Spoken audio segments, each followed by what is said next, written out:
Baik, jumpa lagi kita di Berbagi Matematika. Hari ini akan kita bicarakan tentang asesmen kompetensi minimum. Asesmen kompetensi minimum yang akan kita bahas di pertemuan kita kali ini adalah soal-soal yang sudah setara dengan model soal PISA.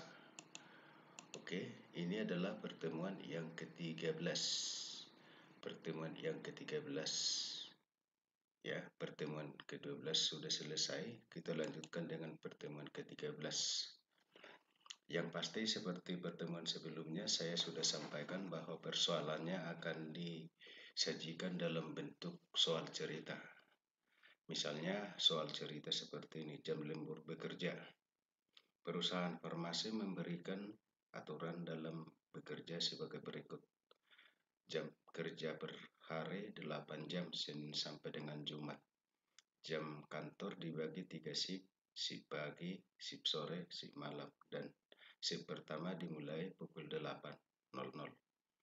Uang lembur di hari kerja maksimal 3 jam, setiap harinya dibayar 25.000 untuk 1 jam pertama, 50.000 untuk 1 jam berikutnya, 75.000 untuk 1 jam berikutnya.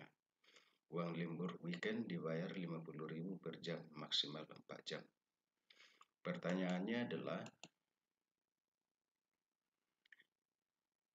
lingkari benar atau salah untuk masing-masing pernyataan berikut. Jadwal shift 00 sampai 8.00, jam 8 sampai 16, dan jam 16 sampai dengan jam 16 sampai dengan 00. Berarti ini adalah jam 24 ya. Nah, karena aturannya itu adalah tadi 8 jam, berarti dapat kita simpulkan bahwa ini adalah pernyataan yang benar. Jam lembur di hari kerja adalah total jam kerja dikurangi dengan 8.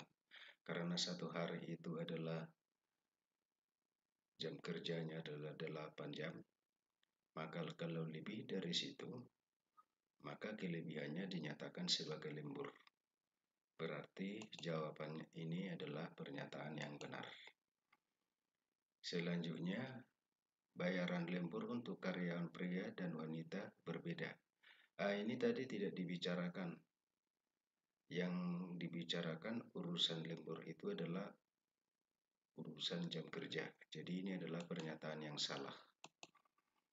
Selanjutnya, apabila seseorang terlambat datang di hari kerja, maka dia harus menambah jam kerjanya sampai mencapai 8 jam kerja. Dan ini juga tadi di teks itu tidak dibicarakan.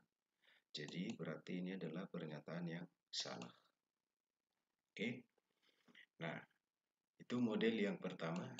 Yang berikutnya dari pertanyaan itu, Abil diberikan tugas oleh atasan untuk lembur karena banyak pesanan obat di bulan ini. Pilihan yang disampaikan atasannya adalah 3 jam pada hari kerja di hari yang sama, atau 4 jam pada weekend di hari yang sama juga. Manakah yang akan ia pilih? Tuliskan alasan Anda. Oke. Jadi kalau bicara mengenai lembur ini, tentunya kaitannya dengan pendapatan. Jadi kalau kita hitung, kalau 3 jam kerja itu berarti jam pertama tadi 25.000, jam kedua 50.000, jam berikutnya adalah 75.000. Berarti pendapatannya adalah 150.000. Sementara kalau 4 jam kerja weekend itu berarti 1 jam kerja lembur tadi adalah 50.000, berarti kali 4 200.000. Nah, berarti si Abil akan memilih 4 jam kerja di weekend. Kenapa? Karena pendapatannya akan lebih besar. Oke, kemudian kita lihat lagi. Seseorang menerima gaji sebesar 3 juta per bulan, tetapi dia sakit selama 2 hari pada minggu pertama di bulan yang sama. dia lembur selama 4 jam pada hari Sabtu, dan pada minggu ketiga dia lembur 3 jam pada hari Selasa. Tentukan bayaran yang diterima pada bulan tersebut. Tuliskan alasan Anda. Oke, jadi kita cari dulu biaya yang gaji dia per hari ya. Jadi gaji dia per hari itu adalah 3 juta dibagi 30 berarti sama dengan 100.000. Karena dia sakit 2 hari tentunya dia tidak dibayar. Berarti tidak dibayar 200.000. Berarti pengurangnya 200.000. Kemudian lembur pada hari Sabtu berarti 4 jam. Berarti 4 kali 50, 200.000. Kemudian lembur pada hari Selasa berarti 3 jam. Itu pada hari selain hari Sabtu tadi kalau lembur per jam itu jam pertama 25.000, jam kedua 50.000, jam ketiga 75.000. Berarti hasilnya adalah 150.000. Berarti gaji bulan ini yang diterima adalah 3 juta dikurang 200.000 tadi karena dia sakit, ditambah dengan 200.000 dia lembur pada hari Sabtu 4 jam, kemudian ditambah dengan 150.000 dia lembur pada hari Selasa 3 jam. Berarti pendapatan dia pada bulan ini adalah 3.150.000. Oke, kita lanjut lagi. Muhammad sedang duduk di ayunan ia memulai mengayun. Dia mencoba untuk mencapai setinggi mungkin. Mana di antara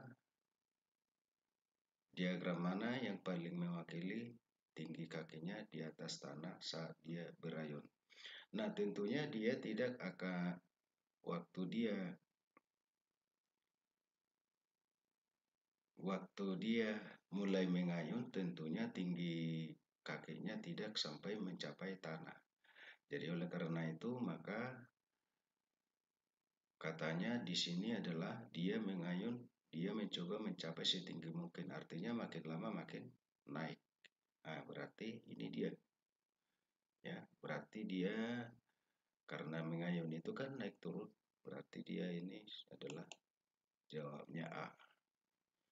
Selanjutnya kita lihat lagi akibat dari permasalahan global adalah es dari beberapa gletser mencair. 12 tahun setelah es menghilang, tanaman kecil yang disebut lumut mulai tumbuh di bebatuan. Setiap lumut tumbuh mendekati bentuk lingkaran.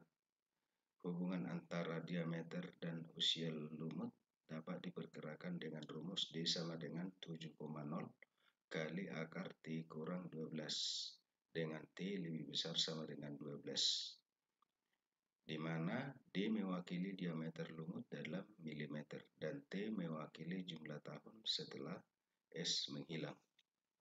Pertanyaannya adalah